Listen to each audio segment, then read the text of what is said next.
was thinking that. 20 minutes for each, like, Are you going to call chips. it Tom the Taxi Driver's Chronicles or words to that effect? Yeah, I'm you going to could try do and a little Chronicles, couldn't I'm you? going to think of Cab something driver better. commandments. Tom's 10 Commandments. If we get 10 out of they're this, not mine. Like, you know, No. Well, we're not taking responsibility. Yeah, I don't want to take responsibility for them. because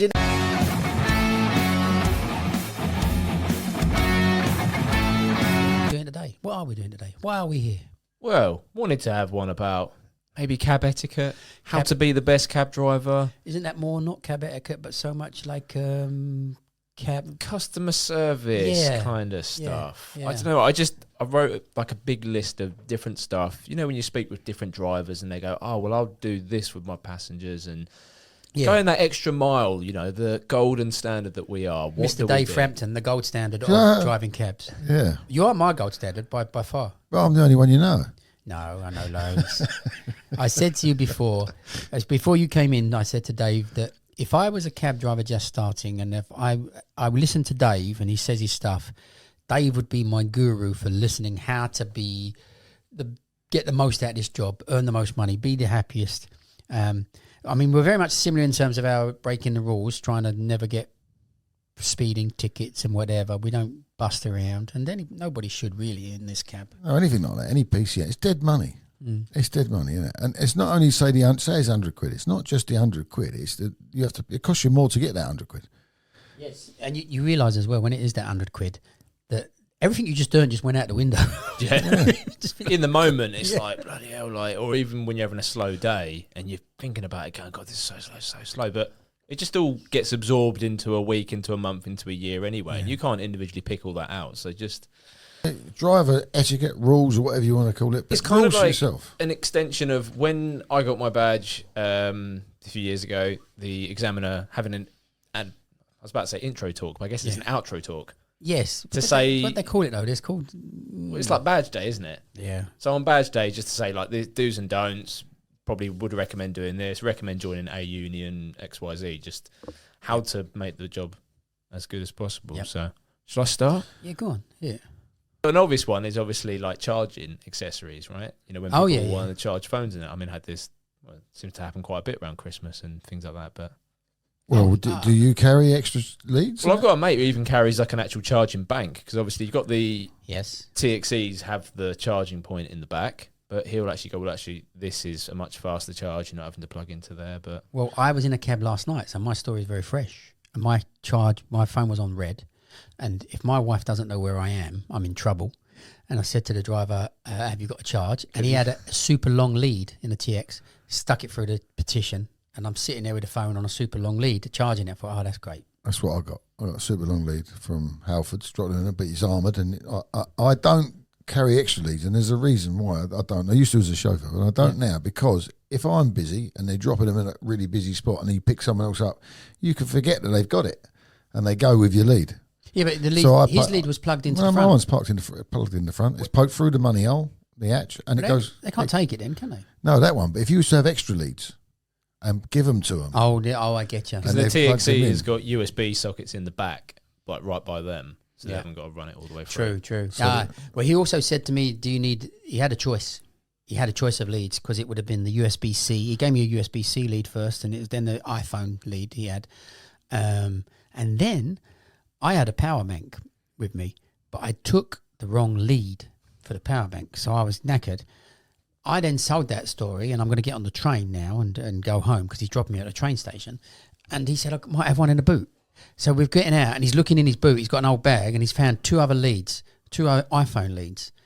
And the thing with iPhones is they want you to use a certain spec of lead, don't they? So even though it's an iPhone lead, there's different qualities. They don't all work.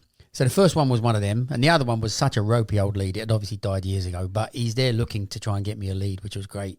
I didn't have it, but he'd give me enough charge getting to the station for me to get home. Because you get some cab drivers who think like, oh, if their phones run out, they would have normally got an Uber. And like sometimes you do get some younger passengers. But them drivers are like, oh, I'm not doing them because it's just an Uber customer. And you're like, no, they've held you down and this is your chance to go, yeah, got the cables, I got it all sorted. Yeah. Just But get also, they may pay by phone, and if their phone goes, Yeah. I mean, it is also Oh, yeah. a reassuring thing for us, you know. Oh, Uber are going to take over. It's like, Not if their phones die. They've got to put their hand up and get a taxi. Well, I'm going right into coincidence here because yesterday on Reddit there was a story about people wanting a cab and have gone onto every app to get a cab. They said taxi. And that's what made me start reading the story. And they didn't mean taxi at all. And then in the end, they said they got a taxi because they were really annoyed with the apps because everyone that they'd done was on their way, on route, all cancelling on the way. But then they flagged down a black cab as it come past on yellow. So it was like, in a sense, they were realising that there was this position for the black cabs and that all the apps were blanking them. They were taking the jobs, but that something was happening. Why would you then drop the job? If it's not going the right way, I've heard of ones in the States and stuff where if an Uber wants to go in a wrong direction, they'll still accept the job, but they'll just start driving in the wrong direction. So it forces the customer to cancel. Rather than the driver being penalised for it. Yesterday, the passenger got in, and the driver, and they love it when they say, "I was going to get an Uber," and she said the driver had rang her and told her to cancel. I said, "Told you to cancel?" Yeah, because he'd gone round the one way somewhere. It's on Baker Street. Gone round the one way and couldn't get back. So he rang her and told her to cancel. Well, and the other one as well was I've heard of stories where they'll phone up and say, "Oh, where's your job going to?" Like, oh, is it central? Because they don't want to have to pay the congestion charge. Yeah. Some of them just like to hang around outside. Anyway, we digress. We digress, but it was okay. Yeah, so that was just one to kick us off. What about, we kind of briefly touched on this, but receipts, particularly blank receipts. Now, I was told on my badge day that don't really want to make a habit of handing out blank receipts to people because, and this is what I was told, that if someone in their firm, keeps putting in really expensive claims for a black cab, that firm might stop using black cabs because it's like, bloody hell, look how expensive these are. Yeah. I don't know if they would put an expensive one in because I think they'd get pulled, wouldn't they? If the fare was normally 20 and they put in 50, someone would say, "Oh, no, it's that." He got stuck in traffic. Yeah, that's a lot of really traffic. Bad traffic. So they're doing it for a little bonus, aren't they, on their wages? Yeah, they're probably putting it in the same. But then again, to give a blank receipt, you've then got to say to them, "You're not going to do anything wrong with this." You're not going to say that, are you? No. They might want to write a phone number down on it. How would you give the blank receipt? What is it? If you look at the scenario, how you're going to use it. So I've got a job where the boss says to me, "You're going to so-and-so, get a cab." Well, I'm going to take the train to spend £1, give him a receipt for 25 quid that I think the ride would be. So you're going to be using that drive for some drive that would have actually needed to have taken place. Sure. 2-leg journey. Only one leg on the bus and one leg in the cab. Yeah, and you get a little bonus on your wages. That's probably something like that. Or maybe they do it another day. They know they're doing the same. So they do the first journey to know what the fare is, and then they may be doing it all week. Right. But I mean, if someone asks for one, I wouldn't be bothered about one. I wouldn't be asking them what they're using it for either. But I am printed receipts. You've got the printed receipt machine as standard now. Well, when I did the knowledge and when I was driving a cab full time, there was we didn't have a receipt machine. It came in. Hammer and chisel, wasn't it? Hammer and chisel with a bit of rock. Me and Moses. But the printed receipt did come in, and I never ever used it in the early days. But you now must be using it all the time. So it's not the same as it was with the old receipts, written ones. You can put a cash one out as well. You can just put it in cash. Any amount, put it in cash. But the only thing with that, it would have that date and time on that printed receipt. Yeah. So you'd have two. They'd have a genuine one, say they had, and then they'd have another. If they asked for another one, you could give them another one, but it'd be the same date and time. So that wouldn't work. You've hit on the other trick. Write me a receipt. Don't put a date on it. Yes. Yeah. That's it. I never put a date on it anyway. No. Yeah, but I've had one bloke, I didn't put a date on it. It was just being a bit of an annoying customer anyway. Legaled me off, and I give him the receipt, and he's like, "Do it again." I was like, "What?" He's like, "Yeah, you missed the date off it." Yeah, real arsey customer. I would have said I don't put dates on it. Yeah. Like, what's the date then? Tell me. Yeah, you put it on it. I put the amount, whatever the fare is, that's what goes on. Yeah. I used to one time. I used to put say it was SE1 to North 1, so I might have done that, and then I thought, what am I putting that for? What do I care? What do I care what it says on it? So it's 15 quid. 15 quid here. That's a proper anorak thing. Yeah, I used to do that. Oh dear. Well, what about the fact of selling them? I mean, I don't know if you're doing that still, but we did used to sell them. They'd ask for a blank receipt. And I did used to, as a novice, I used to be really naive and just, giving them the blank receipts and thinking whatever they do with them, they do with them. And then someone points out, you charge them a £5. If they want one receipt, £5, they're going to get 30, 40 quid on that receipt that you've just given them. And then they would want to buy a book. Yeah. And I don't remember what the going rate was for a book, but it wasn't a £5. I think it was 50 quid if they wanted a book. And then you start to teach them anyway. You don't need to come to me. There's a guy at Waterloo Station selling taxi bits and bobs. Is he gone, I imagine? But he would he would always sell receipt books and whatever. Go up there, he's free for £1, isn't it? Free books for £1. Or you just walk into the school, we've got them sitting up there. Load of receipt books. Well, I remember I had one guy who was like, "Oh yeah, make the receipt out for 25," and he sort of it only been like a £15 journey, and I'm like, well, pay me it, then Pay I me will, 25, I will yeah. make it out for 25. Yeah, Yeah, so what that would become some kind of fraud, Dave. Yeah, definitely. I mean, that's right. If they say you got a blank receipt, and if they was to say to you, "I'm going to put one in for tomorrow and not do the ride," you go, "Don't tell me that." Yeah, why tell me that bit of it? Well, there's no need to involve the driver, is there? You want a Yeah. blank receipt, you could be picking your nose for it, for all I care. Yeah, you're not involved once they've told you so much anyway, because it was slightly different. But then you they- are involved if you write a receipt Yeah, and they don't give you that money. And that could be a little trick. If you're, policeman sort of, what's it called when you're entrapping someone? So you ask, can you give me, write it out for 25, but I'm giving you 15. You've just relayed some kind of fraud gone on there between that you've actually conspired it. just don't do that. Just say, yeah, just give me a blank one. Say, Yeah. look, mate, Not anyone's fill it in fault, yourself. but Yeah. Knock yourself out. So But one I've got here, I've got belting kids. I always Obviously, belt kids, yeah. well, Yeah. no, this came to me yesterday actually because I've never really. I don't know. You often, I've heard your opinion on this. That you won't start the cab necessarily. You're always going to have. well, one of the things I look in the mirror, and you know sometimes it's still standing up, and you're in a spot where you want to get away, like because you're holding everyone up or something. Maybe single file or something like that. And I will say, I know they haven't, but I will just say, has everybody got a seat? Yeah. In other words, prompting them sit down. And yeah, kids got to have a belt on.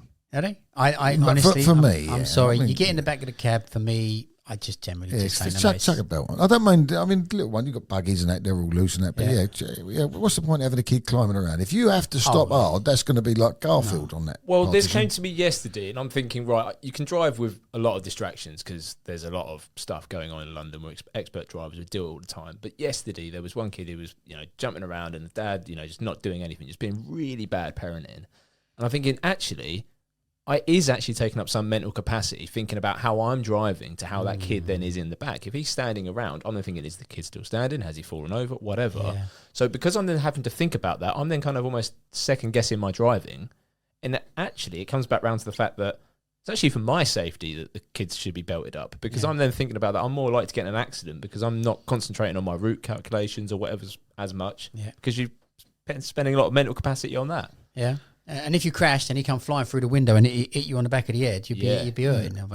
I don't know whose legal responsibility. We had this before, I'm sure we did. The legal responsibility when you're in the back of the cab for either adults or kids. My view has always been it's them. Yes, I'm of the belief as well. Yeah, but I'm not sure entirely. Someone argued with me that legally you're responsible for some aspect, and it might be kids. But kids on the flip down seats, it's quite safe on the flip down seats. Yeah. It certainly is. That's where it's only going to go forwards. Yeah. Anything's going to go, whatever it is, the object that's going to fly. Have I told you the one about my brother? The woman, he's driving along and the woman stood up to dip in her pockets to get the money for the thing. So she's bent over because you can't stand up fully.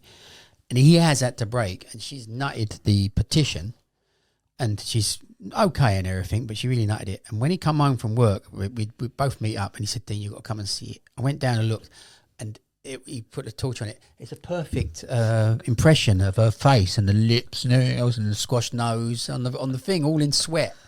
It was amazing to see.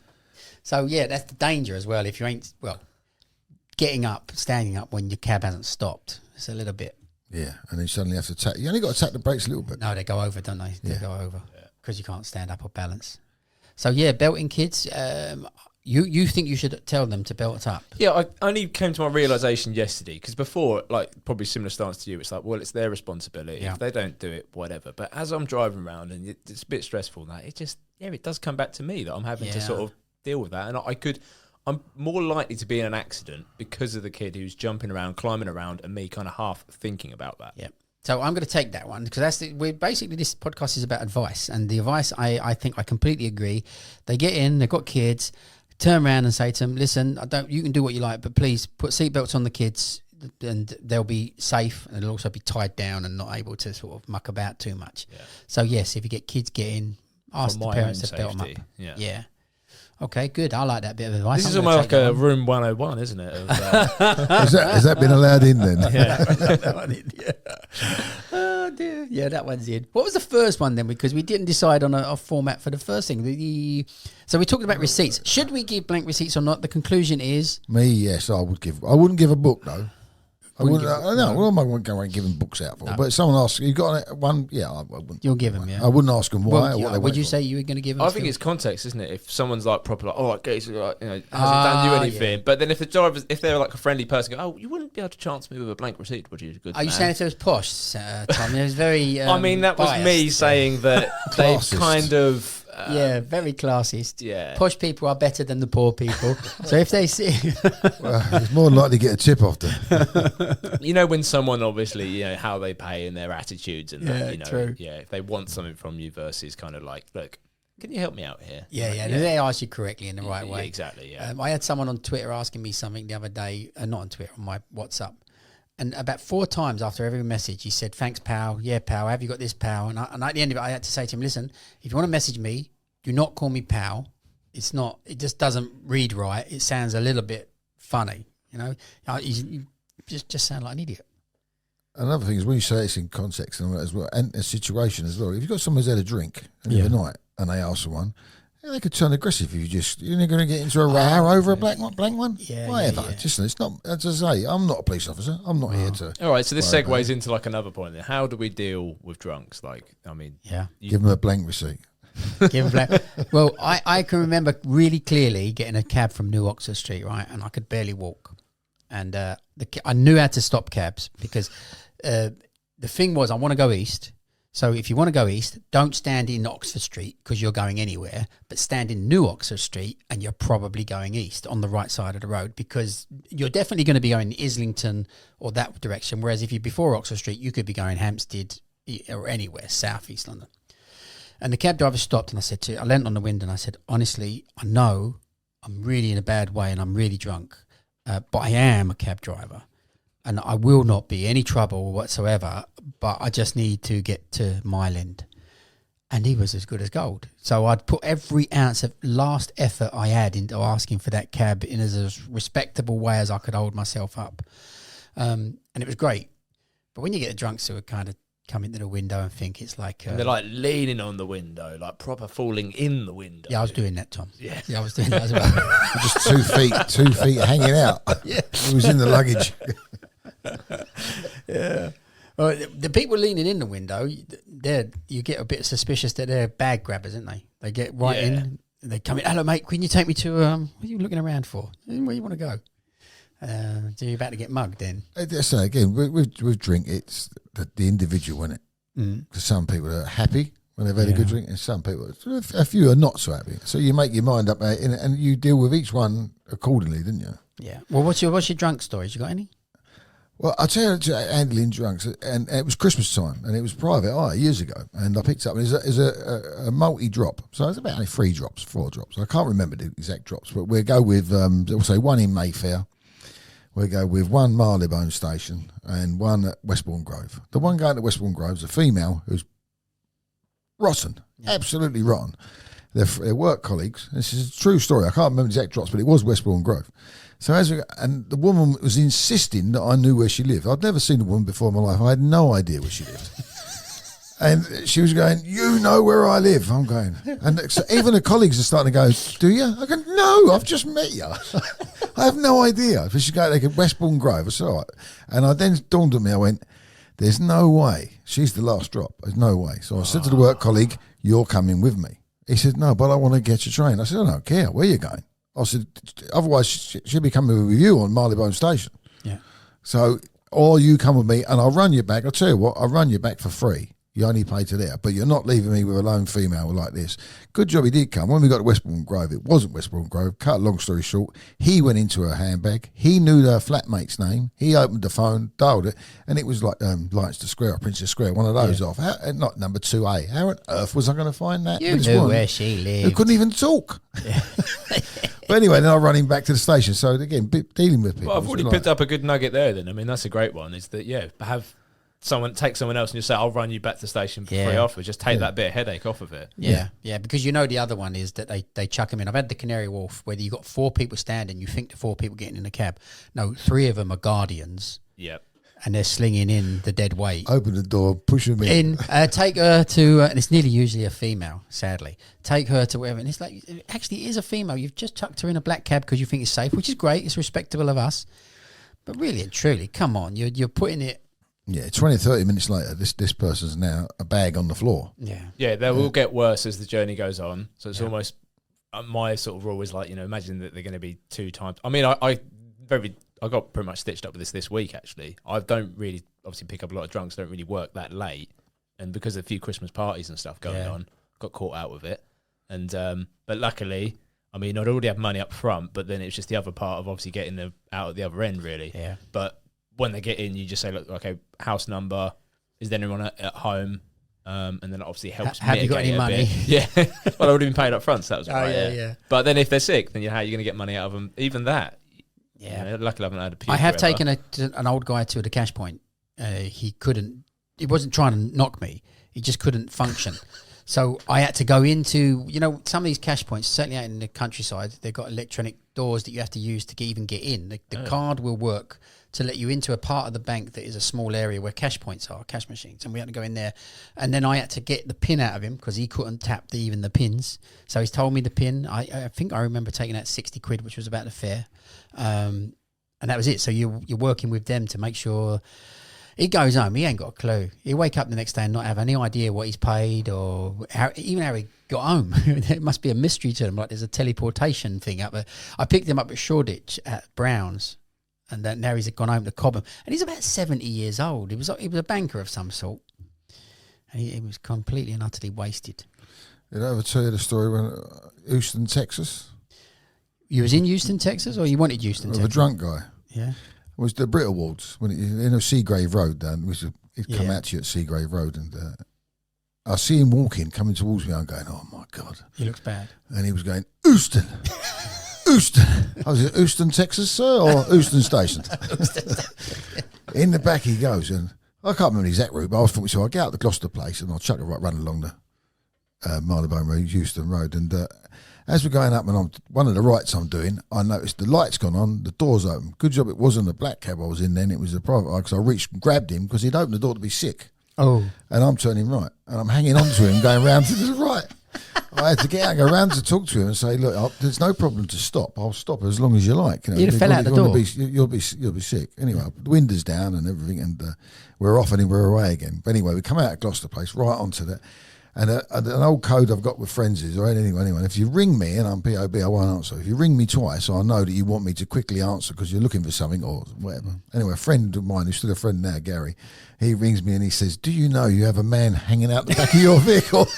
Behind you. Sick all down the side of the car as I turn right. And they were sitting at the lights. I come out and done a right in front of him. And when we got to the Euston station, he fell out there. And I'll tell you who he was. He was a Granada TV executive. But luckily it was on an account job because I got paid loss of earnings and a full valet. Yeah, we don't get that one. No. And that raises the question of the valet getting money out of people for... You try and get the 60 soilage. quid. It's 60 quid, isn't it, the soilage? Yeah.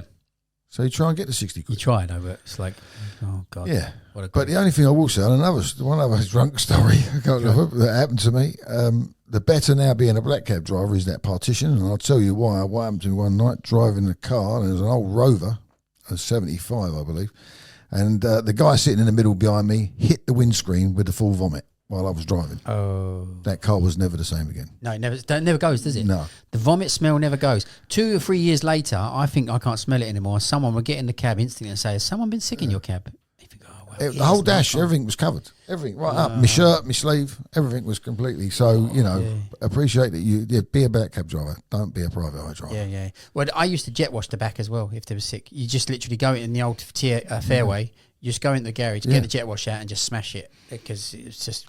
This was never, that car never recovered. And you need new carpet. If you've got the carpet in the back and you ain't got the vinyl, it always smells. It never goes. Yeah.